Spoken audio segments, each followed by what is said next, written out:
System presents Quiet Please, which is written and directed by Willis Cooper and which features Ernest Chappell. Quiet Please for tonight is called Clarissa.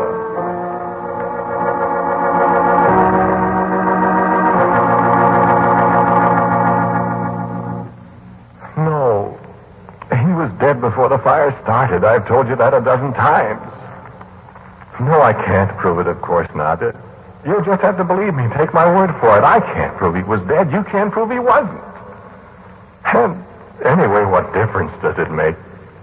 Now, I'm sorry. I can't hear you very well. Yes. Well, all right. It was an old black shell of a house. A house that has lived too long. A house where the floors groaned in pain at night, where the windows shuddered at the gentlest touch of the wind, where door latches suddenly gave up their grip and let the night come sniffing into the house to paw at your eyes and wake you to the other silences that lay around you. It was never warm there. In the winter, old Heinz kept a fire going in the fireplace in the old sitting room, but the logs were scrawny and the draft was bad, and the flames seemed to grudge us their warmth so that we shivered all through the day. We're glad when night came and we could escape to the meager comfort of the drafty bedrooms. And in the summer, there was a dampness about the place. An unhealthy clamminess drifted from the walls and stirred uneasily among the ancient smells of decay that clung to the place. Well, I suppose you could call old Heinz a character. You said you didn't know him? An immigrant from the Rhineland sometime in the early 70s. That would make him, let me see, how old? Ich war im Rheinland geboren, in der Jahrzeit 1862. That's right, 1862. He was an old man, but he never appeared old. You might have taken him for a vigorous man of 60. His hair and his scraggly mustache were jet black. I suspect he dyed them regularly. And his blue eyes seemed as keen as those of a boy of 18. And he'd never been away from the house for a single night, he used to say, from the day he bought it and moved into it in 1888. And it was an old house then. Yes, I spent some very dreary days and nights in that house. What? I couldn't afford a better place to live. No, people don't go to live in a haunted house if they can find another place, you know.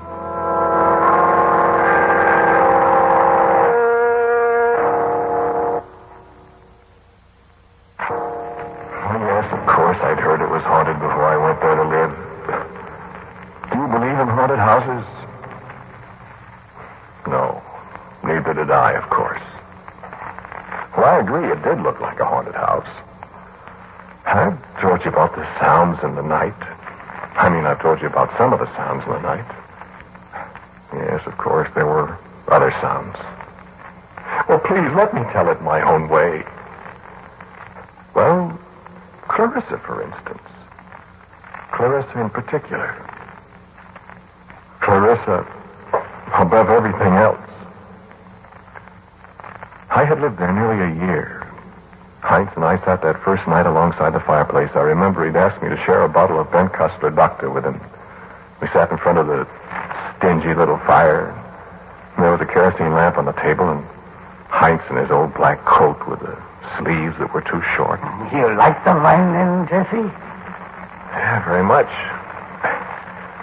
Very much. I have not much left. This is from before the war when it was easier to get, you see, but now, well, it is almost their last. You shouldn't be so generous with it, Heinz. Oh, no. Good wine always schmeckt besser, wenn with a friend you drink it, nicht wahr? A little more? Not for a moment, thanks. Yes, to sit by the fire and look down into the coals and see images of the scenes past, and drink wine and see the images grow clearer. It is good in the old age. You've Lived here alone for a long time? Yeah, for a long time. Long time. I'm used to it. Used to the nights and the little fire and the silences. Yes.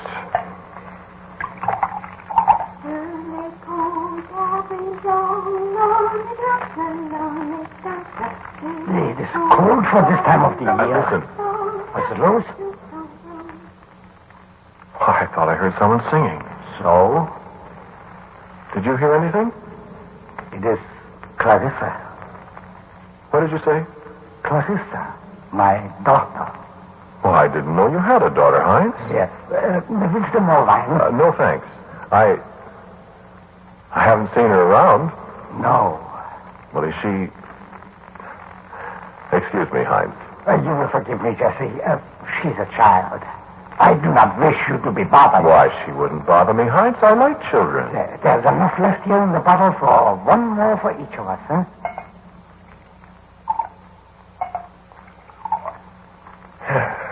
Thank you, Heinz. Yes. Schlaf wohl. And I drank the last of the wine with the old man. And then I climbed the creaking stairs to the dreary little room, carrying the kerosene lamp in one hand and casting fabulous shadows on the peeling wallpaper. Seeing the ancient plush-covered rocking chair nodding away at me as I entered the room, as if a startled occupant had suddenly deserted it at the sound of my footsteps on the stairs. And the cold spring rain drenching the window panes. And the murmured complaints of the beams and rafters of the old house.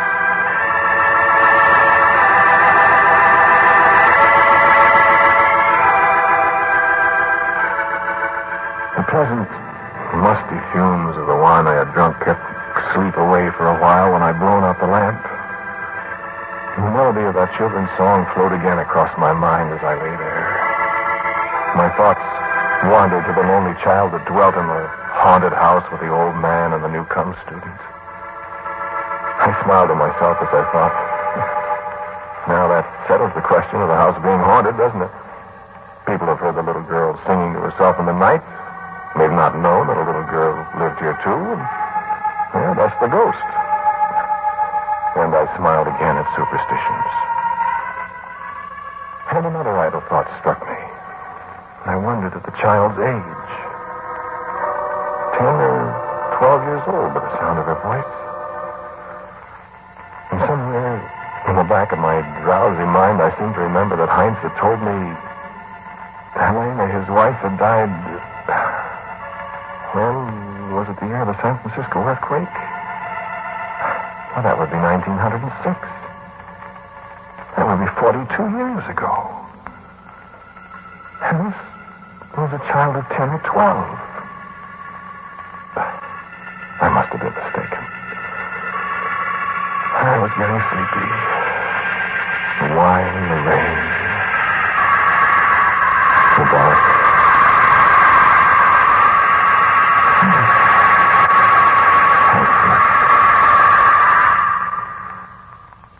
Well, you wanted the whole story. I'm telling it to you. In the morning, Heinz was working in his garden, and the early sun made the old house seem a little more cheerful, a little more livable. There was a tinge of green through the gray of the fields that surround the house, and Heinz told me he'd seen a robin. I stood and watched him a long time, and I don't think he noticed how my eyes wandered to the windows of the old house, searching for a flash of color that might be a child's hair ribbon, or how I listened for the sound of a young voice singing a little song the children who danced so long ago on the bridges of Avignon. I didn't even notice that I was humming a song under my breath. Clarissa's song, eh? What? Oh. Well, that's Clarissa's song. That kid used to sing it when I was young. Yeah, my wife is French. She taught the song to Clarissa. Oh? Yeah, it is an old song. How old is your daughter, Heinz? Eh? How old? Oh, she's young. Is she pretty? Oh, yeah. Your breakfast? Coffee. I found it on the stove. Clarissa made it. Oh, did she? You'd better go to work now, huh? Yes, I suppose so. You don't need to keep the little girl out of sight on my account, Heinz. I like children. Oh, she bother you. Oh, no, I've got a little sister back home. Oh, yeah? Miriam. She's 11. Clarissa is older. Oh? Miriam's got bright yellow hair. Clarissa has dark hair. Yeah, I got a picture of her here. Oh, so? Oh, she's very pretty. I have no picture of Clarissa. No, that's too bad. Well, I'll see you tonight, huh? Yes? Yes, sure, Heinz.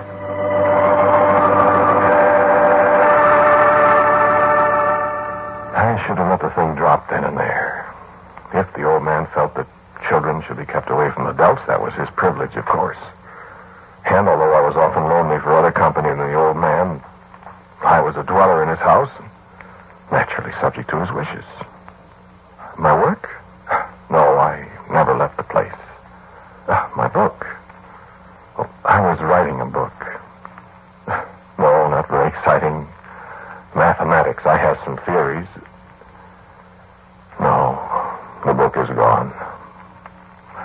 The fire, you remember? I could understand Heinz. I thought he obviously had a great respect for a man's work, especially a work of such apparent erudition. I must not be disturbed. I might stay in my room day and night with my slide rules and my profile paper and my broken flower pot full of sharpened pencils. I was not to be disturbed. But how many times I wished for the happy sound of my little sister Miriam's gay laughter. Found myself listening for the lilt of the little girl song that she used to sing, and that Clarissa knew too. Heinz mentioned Clarissa occasionally. I sometimes wish that I could have sent Clarissa to school, Jesse. Well, it's too bad you didn't. Always there was never enough money. Why, there are schools. Public schools, Heinz. No, not for Clarissa's free schools. You know, I wonder. Wonder? Well, children are supposed to go to school. I'm surprised that the school authorities haven't been to see about sending her. The police? Oh, no, not the police. But there are laws about schools. I mean, you might find yourself in trouble if they discover you have a daughter of school age. They will come here. Well, if they find out. Jesse, you will not tell. Now, look here, Heinz. You're not being fair to the child. Yes. No, really, I mean it. Hasn't she ever been to school? Well, I teach her a little. Well, Heinz, it's none of my business. But you're doing her a very serious harm. No. Listen, Jesse. You don't tell anybody about her. Well, I don't know, Heinz. If they come and ask me... Jesse, listen. I tell you something. Well? Clarissa can't go to school.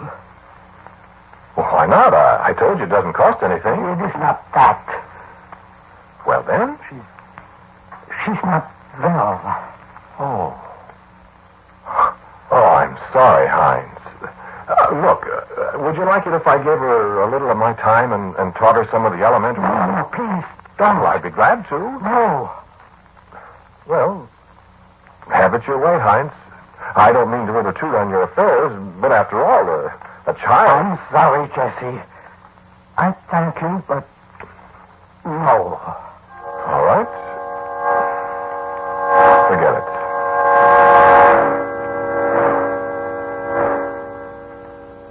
But I couldn't forget it. A kindly old man. Yes, he was kindly. And a sick child who had never seen the inside of a schoolroom, who was growing up to become... what? In an ancient, moldering house, a house that had lived too long, alone with a father born 86 years ago. Alone at night in the darkness with the house grumbling and complaining around me. I thought about the plight of the child. Sometimes I could hear her song far away somewhere in the dank recesses of that crumbling house. And my thoughts revolved again about this mystery. Heinz said she was not well. Heinz would not allow her to appear. Was Clarissa some misshapen monster child that she must be pent up and never see the sun? Was she... I detest mysteries of that kind. I love the good, clean mysteries of abscissa and ordinate, the logarithm and antilogarithm, of the calculus and the grand old theorems devised by the ancients. But the fascinating mysteries of the human mind and of human behavior are alien to me. Them I hate. And my thoughts crept further and further away from the 10 numbers as doubt and speculation about the child laid hold of my mind. In the night, how often I heard her sobs, I thought, sometimes close outside my door. And yet when I opened the door, there was nothing. And old Heinz grew more and more taciturn. He never spoke of his daughter. He seemed to avoid me by day and to disappear by night. But the summer came then, and the fall, and winter. My book was going badly, and my thoughts wandered. I must leave this place, I thought, or find out this mystery. And again I asked the old man if there was not something I might do for this pathetic child, this invisible, haunting voice. No, Jesse. There is nothing you could do. But Christmas is coming, Heinz. What can I get her for Christmas? No, why not, Jesse? What? My Helene. She died on the eve of Christmas. Well, but Heinz, you owe it to the child. No. Let us not speak of it again. But to me, the thought of Christmas passing by this child was unspeakable. I determined that if the old man would do nothing about it, I would.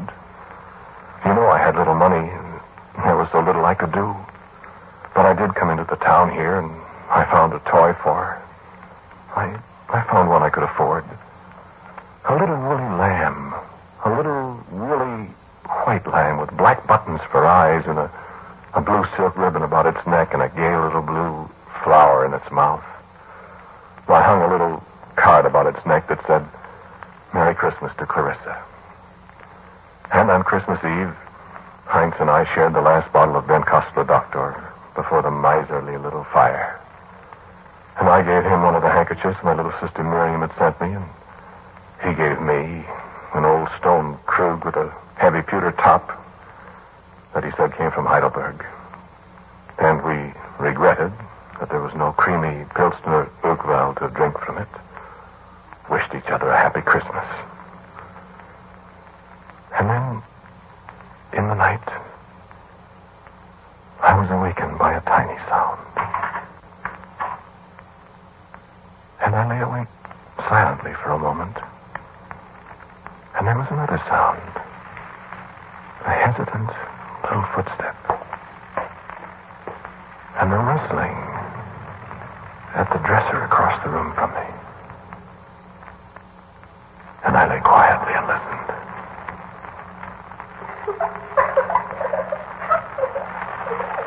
Is that you, Clarissa? Is that you, Clarissa? Do you like it? Good. Happy Christmas. I'm sorry, that's all I could get you. But I hope you like it. And I felt the touch of a tiny hand on my shoulder. And lips brushed my cheek. And the door closed. And the sound of her voice in the little song was happier now than I'd ever heard it.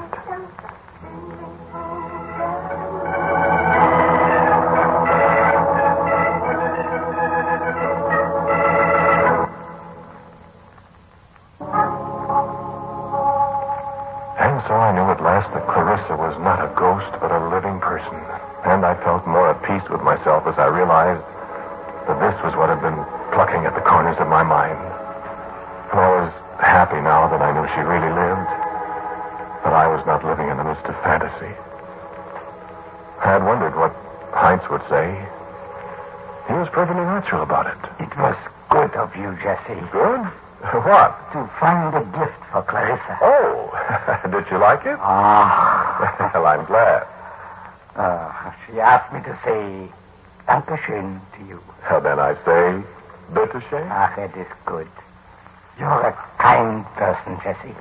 I wish it could have been more. Oh, it is a very rich gift. Never has she had such a thing. Is she going to have Christmas dinner with us, Heinz? No.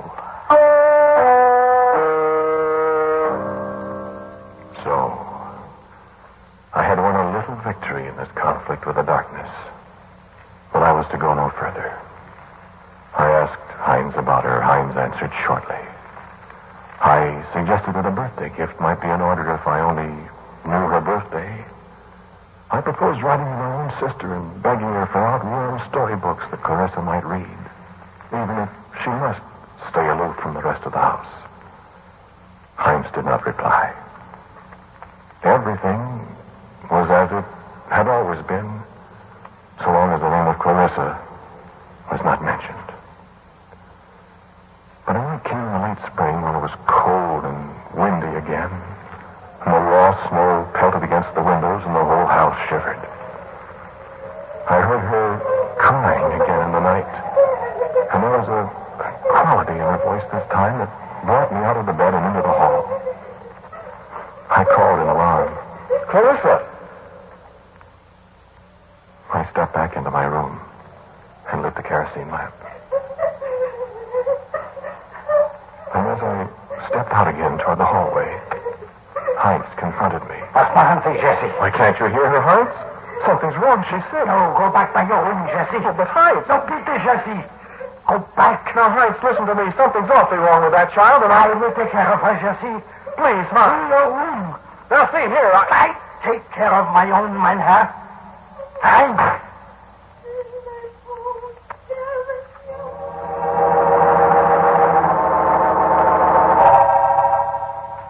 I reached for the door at once, but it was locked from the outside. And I beat on it and stormed at it in the cold. But for once it held. I screamed at the father, threatening every kind of vengeance on him, till at last I suddenly realized that I was being hysterically silly. In the silence, I could hear nothing but the moan of the wind around the rusty cornices of the house and the hiss of snowflakes against the window.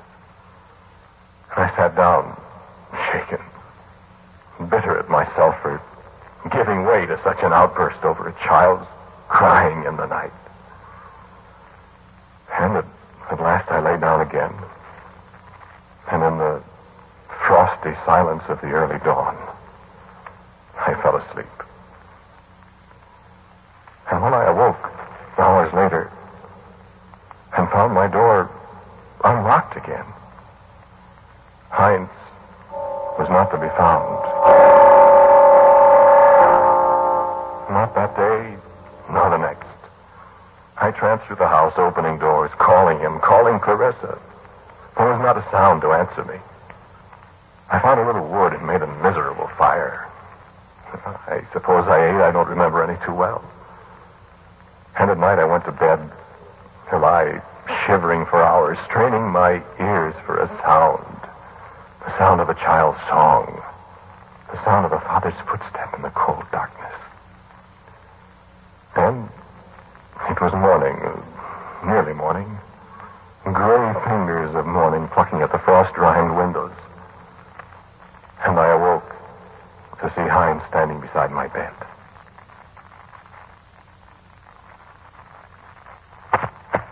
In the 2 days, he seemed to have aged 20 years. He was an old, old man. He spoke to me. Jesse, my friend. What's the matter, Heinz? No much matter, Jesse. I am dying. Why, Heinz! It is finished now, Jesse. Alles is vorüber. Here, sit down. No. Hear me. See, the key to Clarissa's room. You take it. Oh, is she all right? Heinz! Too late for me now. Go. Clarissa's room. Do what is to be done. I lifted him to the bed. I I bent over him. I listened for his heart. There was no sound. Heinz was dead. Yes, just as I told you before, he died. He died there in my room, yes. What? Oh, yes. In the little half-light, I found the kerosene lamp and I lit it. I took the key from the floor where he dropped it. No. I found the room very easily. It was at the far end of the hall. I called, Clarissa? Clarissa? And there was no answer. So I unlocked the door. And holding the light above my head, I walked over to the bed. And there, lying on the bed, dressed in a pinafore that might have come out of the 10-year-old drawing in Alice in Wonderland, clutching a little woolly lamb to her breast, there lay a tiny, old woman with long white hair braided into pigtails. Clarissa. And I knew why I hadn't heard the little song for 2 days. And so when the lamp dropped out of my hand and the flames started licking around the dry as dust draperies and the fragile old oaken boards on the floor, I turned and went out of the house. Well, what else was there to do? The house had lived too long. And so had the father and daughter who dwelt there.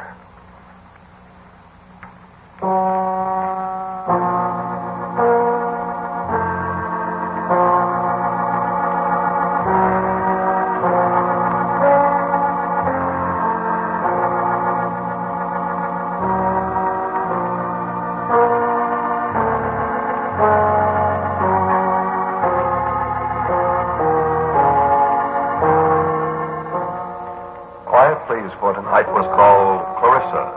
The man who spoke to you was Ernest Chappell. And Heinz was played by Bruno Vick. Clarissa by Peggy Stanley.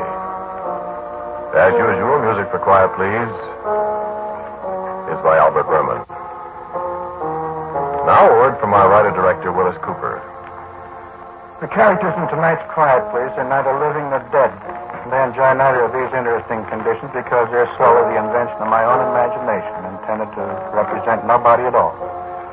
Quiet Please for next week is called 13 and 8.